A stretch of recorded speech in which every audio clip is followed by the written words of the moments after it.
मिरज तालुक्याचे शिवसेना नेते, शिवसेना युवासेना विधानसभा प्रमुख ते शिवसेना वैद्यकीय मदत कक्ष सांगली जिल्हा प्रमुख, शिवसेना शिवउद्योग संघटना पश्चिम महाराष्ट्र संघटक, शिवसेना सहकार सेना पश्चिम महाराष्ट्र सचिव यांच्या संघटनात्मक कामाची दखल शिवसेना प्रमुख आणि महाराष्ट्र राज्याचे उपमुख्यमंत्री एकनाथजी शिंदे यांनी घेतली आणि त्यांची सांगली आणि मिरज विधानसभा क्षेत्राच्या संपर्क प्रमुखपदी निवड केली।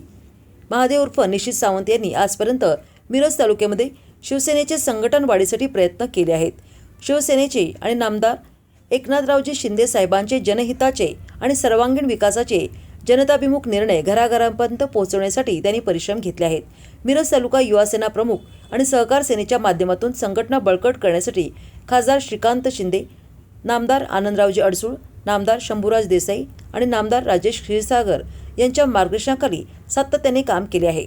आज त्यांच्या कार्याची दखल घेऊन माननीय आमदार पश्चिम महाराष्ट्र संपर्क प्रमुख दगडू दादाजी सपकाळ साहेब यांनी सांगली दौऱ्यादरम्यान पक्षामधील कामाची दखल घेताच उपमुख्यमंत्री एकनाथजी शिंदे यांच्याकडे विनंती केली की महादेव उर्फ निशित गोकुळ सावंत यांची सांगली आणि मिरज विधानसभाच्या क्षेत्राच्या संपर्क प्रमुखपदी निवड करावी आणि उपमुख्यमंत्री एकनाथजी शिंदे शिवसेना मुख्य नेते तथा महाराष्ट्राचे उपमुख्यमंत्री यांनी विनंती मान्य करून तात्काळ पत्र देऊन नियुक्ती केली।